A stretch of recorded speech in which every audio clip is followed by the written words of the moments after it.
Life insurance, it's a very important thing. Most of you probably don't know if you have it and don't know if you should or not.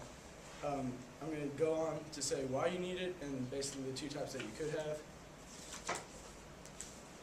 There's a couple of reasons why college students need it, whether or not you think you do. One of them is if you were to pass away today, God forbid, you do have funeral expenses, and those do need to be covered. Without covering those funeral expenses, there's a bill put onto your parents. They write out a check every month reminding, hey, my son or daughter has passed away, which is one terrible thing. Also, college students have a lot of debt, a lot of student loan debt. It's actually surpasses credit card debt in this nation now. I know that, don't know why I know it, can't tell you where it's from, but it's true. To get that paid for by your parents once you pass away is most likely at least $20,000, which is a huge burden already after you passing away to put on them.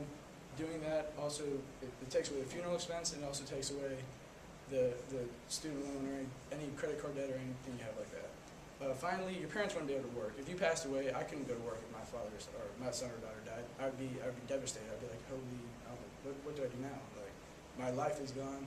My work doesn't matter. I couldn't go there for at least 3 months, adding to another terrible detriment that happened, just making it worse. The two options you have for these are term and whole life. Term is the one that you probably hear about all the time. You give somebody $10 bucks a month. If you die, they give you $100,000, and everything goes away. You get nothing else from it. The benefits of that is it's very, very, very, very cheap. Like I said, $10 a month to give you $100,000 if you pass away. The only negative part of that is you don't get anything from it. If you don't die in 10 years, congratulations, you're back where you started before you bought the policy. The only benefit to that, like I said, it's cheap, gives you a lot of coverage, and it can also, it locks in your age. If you do it right now, it locks in your age, making it cheaper if you would like to convert over to a whole life policy. A whole life policy is the next option that you have. It's basically, costs a lot more, but it's a lot more in depth. If I could, I would show you these ledgers, showing you basically, I wish I could pass these around and show something. It basically shows, I can pass it around? Alrighty. Well, this first one right here, you see on the right side, there's a bunch of zeros. That's basically what you get out of it. That's the term. Like I said before, you don't get anything out of it once you're done. And then the one I'm going to start passing around over here is the whole life. I'll explain it while I'm passing around, so just like try to take a picture of your mind, I guess. On the right-hand side, you'll notice a difference in between there's numbers. On that side there isn't. That's what adds up.